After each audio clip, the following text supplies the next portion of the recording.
E aí, pessoal, aqui é o Stanley do canal Stanley Amarante e hoje vim trazer aqui para vocês mais um vídeo sobre Lord of Mysteries, agora focando ali no episódio 3. Lembrando que nós temos vídeos sobre os episódios anteriores aqui no canal, dá uma passadinha lá, confere os vídeos, nós falamos também de animações dos animes aí da temporada, de séries, principalmente séries de livros, coisas de tecnologia que eu costumo comprar ali e acho interessante compartilhar com a galera. Lembro vocês aí de deixar já o seu like e ativar o sininho, caso goste ali do conteúdo que tem no canal.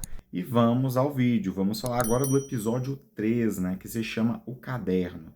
Então a gente terminou o episódio anterior focando ali no caderno da família Antígonos, né, que o Klein tinha descoberto onde ele estava. E agora a gente começa com uma cena do Capitão Dan, né, investigando aparentemente uma pessoa que pertence a uma tal Ordem Aurora. Nós descobrimos aí durante o episódio que ela se refere a um culto secreto a uma divindade não ortodoxa. Lembrando que a gente tem ali as 7 divindades que são consideradas as divindades ortodoxas, que eles descobrem que é o verdadeiro criador, né? Ela é chamada, né? Essa divindade de verdadeiro criador. Então eles acreditam que o criador original não morreu ou não morreu completamente, e essa divindade que eles cultuam é meio que o que sobrou desse verdadeiro criador. Mas voltando aqui, né, eles estão atrás ali do caderno da família Antígonos, os guardiões, né, os vigilantes ali da noite, ou gaviões da noite também, e a gente vê que eles não têm muito critério, né, eles colocam ali várias pessoas em perigo ao longo da busca deles. Então, os Gaviões da Noite estão ali investigando. Cara, a gente vê que o capitão Dan chega a interrogar ali usando o sonho para descobrir informações. E a gente descobre também que o Klein já informou a localização do caderno, né? Eles vão atrás do caderno e o Klein descobre que tinha um cadáver lá. Aparentemente, o filho morava com a senhora, que é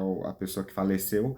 E ele provavelmente tem algum ancestral ali, ou seja, ele é descendente da família Antígonos, o que fez com que ele fosse atraído pelo caderno. Nesse momento, a gente vê o Klein aí se recuperando da cena chocante ali do cadáver, e eles tentando fazer o rastreamento do caderno e desse tal Bieber, que é a pessoa que atualmente está com o caderno. Porém, durante a tentativa, né, o Klein falha. Aparentemente, uma coisa mais poderosa está impedindo que ele consiga fazer a técnica de localização dele, mas logo em seguida aí eles vão tentar um método diferente para localizar. O capitão pede auxílio para a sede da igreja, que seria ali em Bakund, né, que é a capital do reino, e eles enviam um reforço ali, e inclusive um que eles chamam de artefato selado. Lembrando que o artefato selado seria um objeto aí, aparentemente, que tem algum poder sobrenatural, por isso que eles são guardados e são usados em algumas situações aí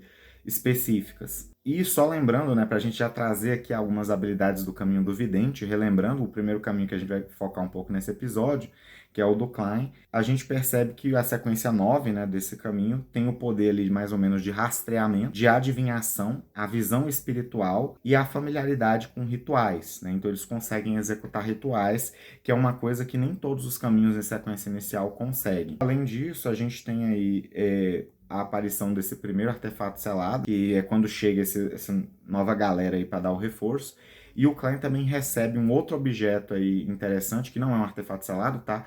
Mas é um pendente aí de topázio para fazer adivinhações. Pelo que o Capitão Doom diz, ele é mais eficiente do que uma adivinhação comum. E aí eles recebem outros membros aí da organização para ajudar. Eles vão conhecendo ali os novos companheiros deles, que são esses moços que estão chegando aí. Entre os que eles encontram, a gente tem várias sequências aí do caminho do sem sono, caminho insone. A gente vê primeiro essa sequência aí da Igreja da Noite Eterna. 2 sequências sets, que são o Pesadelo, Ayur, e a gente tem o próprio Capitão Doom, tá? Daqui a pouco vai mostrar aí o Ayur. Depois do Ayur, a gente tem também um sequência 8, que é o próprio Leonard, que a gente também já conhece. Vocês conseguem ver o Ayur e o Borgia. O tal do Borgia, né, ele é do caminho do coletor de cadáveres, né, e ele tá na sequência 8. A gente tinha visto já a sequência 9, né, agora a gente descobre a sequência 8, que é coveiro. A gente ainda não sabe muito das habilidades aí nesse momento, mas a gente vai ver mais à frente no episódio, e a gente tem mais uma outra pessoa que a gente também já viu em episódios anteriores, a Madame Dali, né, ou Dali Simone, que é aquela que conseguiu entrar na mente do Klein. e ela é a sequência 7 desse caminho aí do coletor de cadáveres. Ou seja, ela é uma médium, ou médium espiritual, eu já vi eles usarem esse termo também. E nesse momento, a gente vê que o grupo se completa aí dos que vão ser enviados com o próprio Klein. Então, eles que vão atrás ali do caderno, e enquanto eles discutem, a gente observa aí o objeto secreto que eles chamam de 2049, que tem uma relação com a família Antígonos. Ele é uma marionete que tem os poderes aí de controlar as pessoas. E vocês veem que eles ficam fazendo um movimento estranho, né? Porque aparentemente esse movimento faz com que o pessoal não seja controlado, ou que os outros percebam quando ele para o movimento que o marionete está controlando, e aí se alguém tocar na pessoa, ela é solta do controle. É muito engraçado, né? O Klein fica tipo, nossa, que coisa vergonhosa. Esse é o poder aí que o palhaço tem. E a gente vê aí durante esse momento aí inicial que o palhaço, né, ele é atraído. O palhaço não, né? A marionete de palhaço, ela é atraída pelo Klein. A gente pode fazer algumas suposições do porquê que o Klein estaria atraindo, mas a mais provável é a relação dele com a família Antígonos. Inclusive é uma cena meio de um pouco de terror, tá? Quando o palhaço aparece, dá um sustinho ali de leve. A gente vê os fios tentando controlar, né? Até que a gente vê depois o Leonard tocando ali no ombro do Klein quando ele estava prestes a perder totalmente a consciência.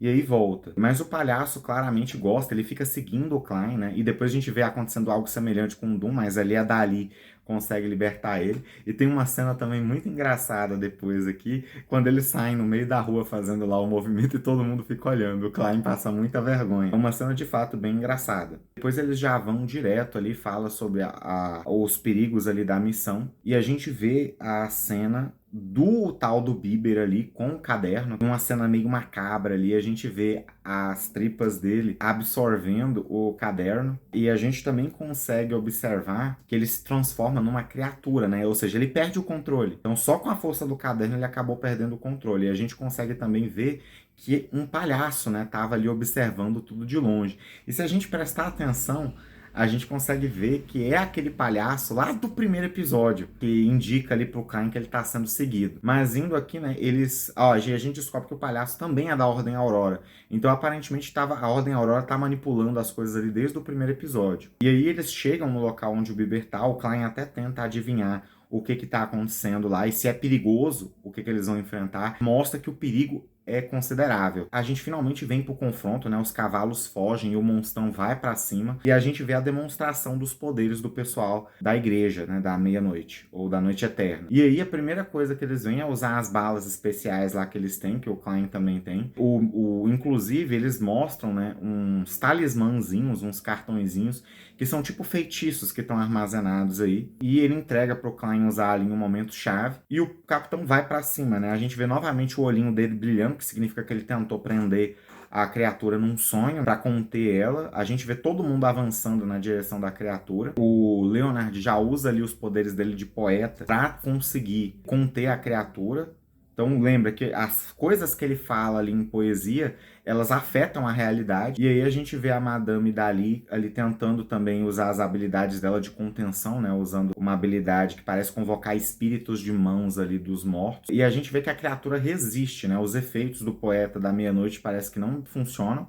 Eles não conseguem conter ela completamente. Mas aí o Capitão Doom usa outros poderes que ele tem ali. Ele parece que consegue perceber que a alma da criatura já está morta, por isso o sonho não funciona. E a Madame Dali usa uma habilidade chamada Olhar da Morte, que parece conseguir exercer uma certa influência sobre a criatura. Ela diz que para completar ali a influência, ela precisa que eles contenham eles por alguns segundos. E aí o Capitão usa algum poder ali que parece ter algum tipo de eletricidade para tentar paralisar. E aí você vê também os outros criando alguns tipos de contenção, mas o caderno da família Antígonos aparentemente consegue fazer a criatura ficar ainda mais poderosa e ele ataca diretamente o Capitão Doom ali, que é muito ferido. E aí você vê os outros, né, os outros membros ali da igreja, vê o usuário do caminho do Sensona, né, o Ayur, tentando vir ali com uma espada que ele chama de Sandman. Eu imagino que é uma espada que deve ter o efeito de colocar aqueles que sejam alvejados por ela em algum tipo de sono ou de sonolência, mas você vê que a espada não tem o efeito totalmente e a criatura acaba, parece que visando o artefato ali da família Antígonos, né? Então o caderno da família Antígonos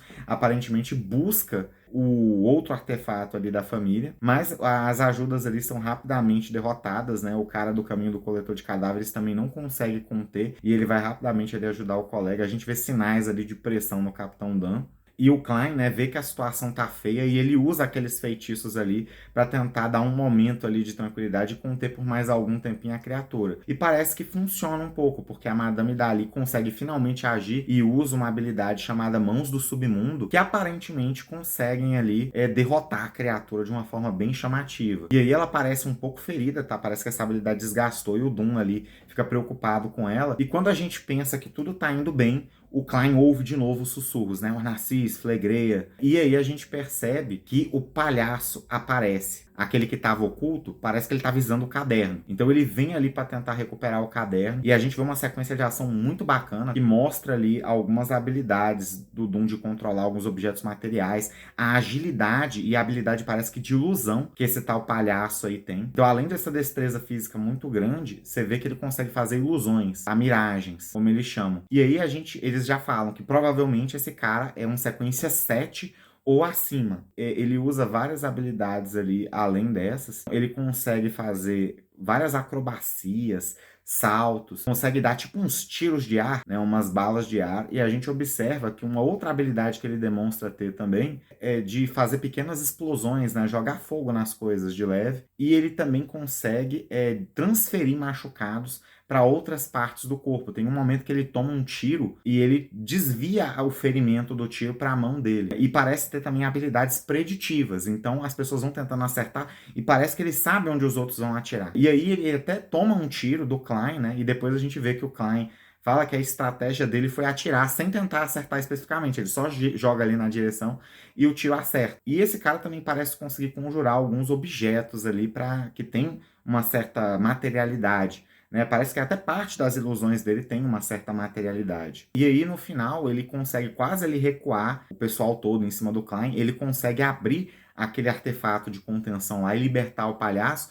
E meio que todo mundo, menos o palhaço, fica preso nos fios de controle. E aí a gente percebe que o próprio Klein também já está ficando quase sem opções e ele tenta fazer uma oração ali daquele ritual que ele tinha feito no primeiro episódio, que levou ele para o espaço da névoa cinzenta. Quando ele consegue terminar a oração, ele se vê ali no espaço da névoa cinzenta. E aí ele aparentemente volta ali ao normal dentro daquele espaço. E o que ele faz, né? Ele tenta fazer uma adivinhação para descobrir se voltar é perigoso. E ele descobre que não. Ou seja, aparentemente agora a névoa cinzenta consegue liberar ele do efeito de controle. E aí ele decide voltar, agora com posse ali da própria consciência dos movimentos. E aparentemente o palhaço tenta negociar com ele, porque ele tá com o caderno. Então ele fala que vai liberar o Klein do controle por um tempo, pro Klein entregar o caderno para ele. Só que o Klein, né, vê que ele não percebe que ele tá livre do efeito, dá ali um migué. Ele inclusive oferece pro Klein na negociação revelar qual é a sequência 8 do caminho do vidente. E o Klein finge que vai aceitar, mas quando o cara se aproxima dele ali para liberar ele do efeito e pegar o caderno e conta para ele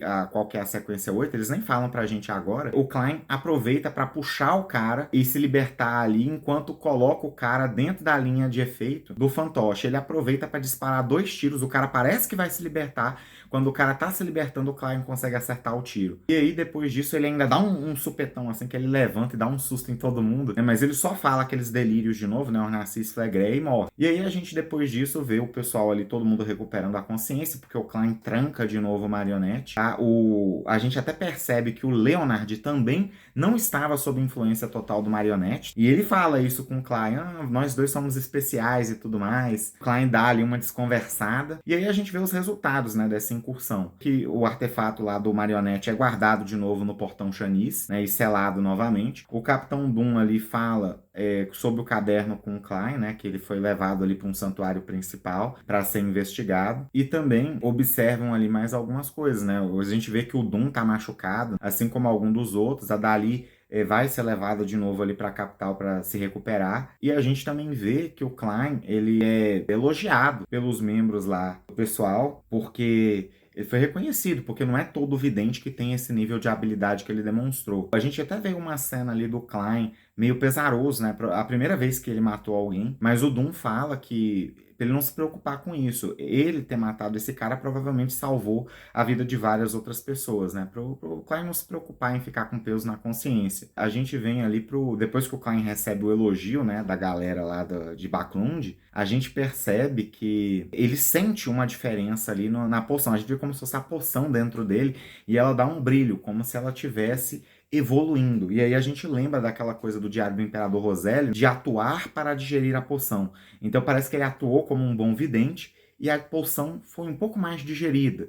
Ou seja, ele despertou um pouco mais as habilidades ali do vidente. E ele finalmente revela também pro pessoal o que o palhaço contou para ele. A sequência 8 do Caminho do Vidente é nada mais, nada menos do que palhaço. E no final do episódio, depois que o Klein revela isso, a gente tem ele indo para a universidade, né, que ele tinha que aplicar ali, porque ele ia tentar conseguir um emprego por lá. Ele descobre ali com o professor dele de história, né, o Azik Eggers, ou Eggers, não sei como é que pronuncia, que ele não sabe nada muito além do que é o conhecimento padrão dos historiadores. Então ele acaba não revelando nada, mas ele fica de investigar e tentar descobrir mais coisas para o Klein, sobre esse tal de Ornacis, Flegrea, a relação disso com o antigo reino da meia-noite. Mas isso não é o ponto mais interessante. Depois que ele recomenda para o Klein ser cauteloso e tomar cuidado quando ele for investigar sobre isso, o Klein é consultor de um negócio lá de mercenários, é isso que aparece para todo mundo, a gente vê que dão vários tons sombrios ali pro tal do professor Azik, né? A cara dele é obscurecida, o ambiente. Você vê que ele já estava vendo essa questão da Naya e do Welsh. E aí a gente descobre, no final, que ele tem poderes, ou seja, ele provavelmente é um Beyonder também. Aparece ali uma caveirona por trás dele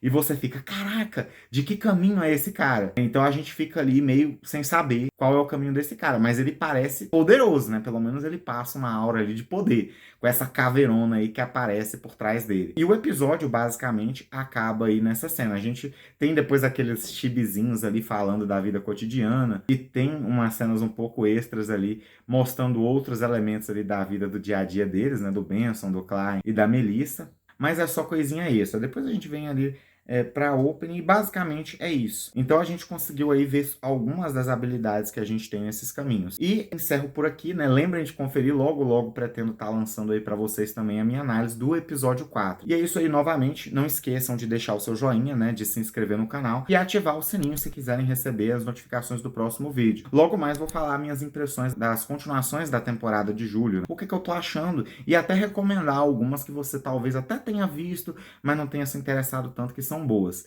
E até o próximo vídeo.